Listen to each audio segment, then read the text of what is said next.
Good morning to all my friends and family, and welcome to this episode of Jim's 5am Club.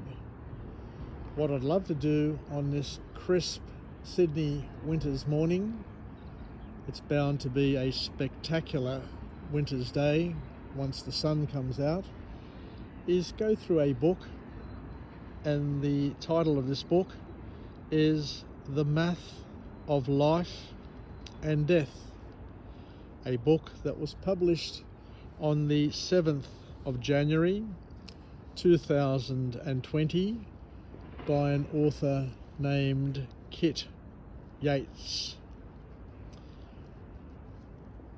One never expects a math book to leave us feeling more empowered, but Yates's The Math of Life and Death is a book that does exactly that. This isn't a dry textbook filled with formulas. It's a gripping, often sobering and surprisingly accessible guide to how maths quietly governs the decisions that we make, the systems we trust, and the risks we face every day. Yates is both a skilled mathematician and a gifted storyteller. He weaves real-life examples from medical diagnoses to criminal trials, public health, fake news, and financial scams to show that mathematical principles aren't locked away in classrooms. They're actually shaping our lives, whether we understand them or not. Reading this book helps make one feel like having a smart friend beside you, explaining things you always suspected is important, but it's a powerful thing to be able to join the dots. Yates never tries to dazzle you with jargon. Instead, he reveals how misusing or misunderstanding maths can lead to dangerous, even fatal outcomes, while the right understanding can literally save lives. So let's see what we can learn, what we can glean, and what we can take from this book and incorporate into our inventory of skills, knowledge, and wisdom. So according to this author, maths and numbers always tell a story, but you must know how to read it. One of the most eye-opening lessons is how numbers can and often mislead when taken out of context. Yates explains, for example, how small percentages can be used to exaggerate risks or to even hide them. A drug, for example, may reduce risk by 50%, but if the original risk was only 2 in 10,000, the effect may indeed be minimal.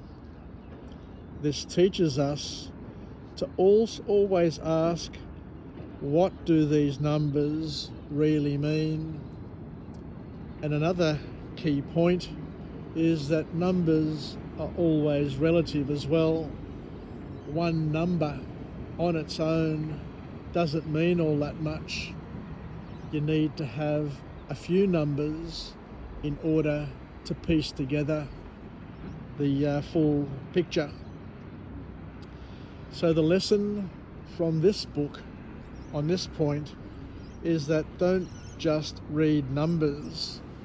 We need to look at them more deeply and to interrogate them.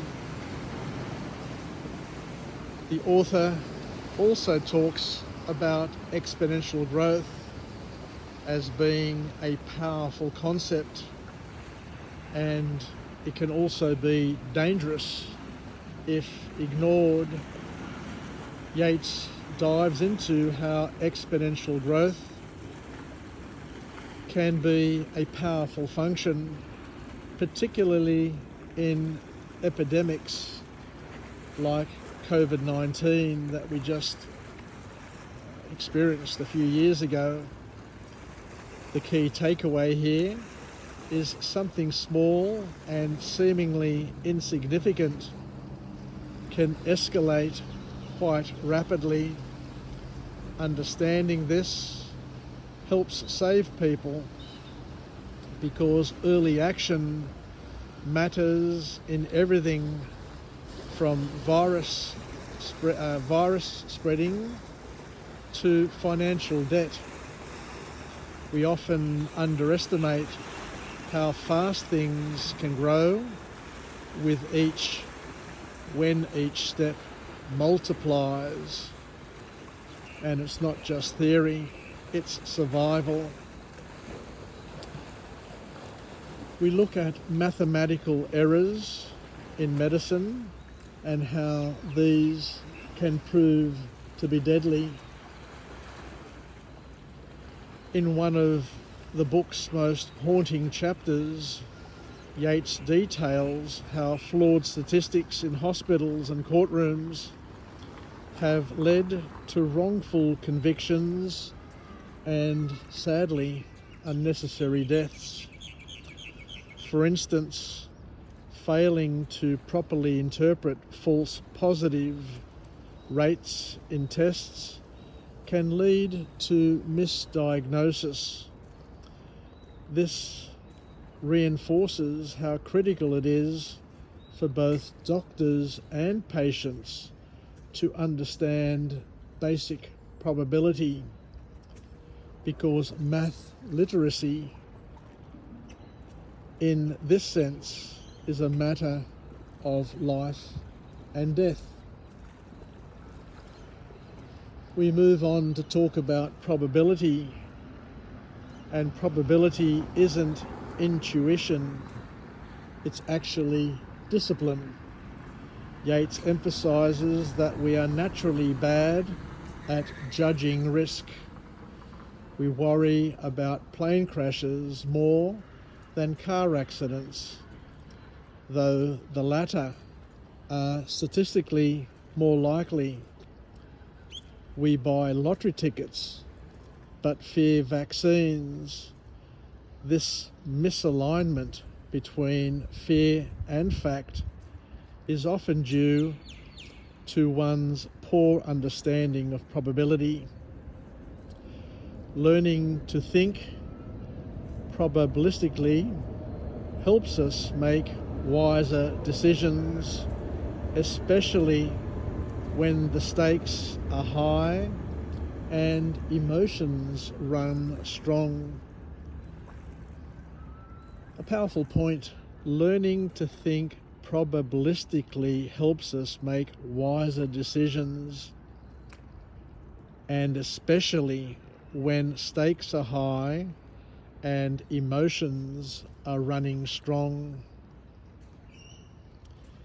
The author, in his last point here in this book, talks about how we are constantly being manipulated by bad math. From misleading headlines to political spin and BS, Yates shows us how bad math is used to manipulate public opinion. Charts with distorted axes, cherry-picked statistics, or misstood averages can and often distort the truth. The book encourages readers to become mathematical detectives, to look deeper than the surface, question assumptions, and recognize when numbers are being used to serve a narrative rather than to reflect reality. This book, The Math of Life and Death, makes a bold argument, and that bold argument is that being mathematically literate is no longer optional in our modern world.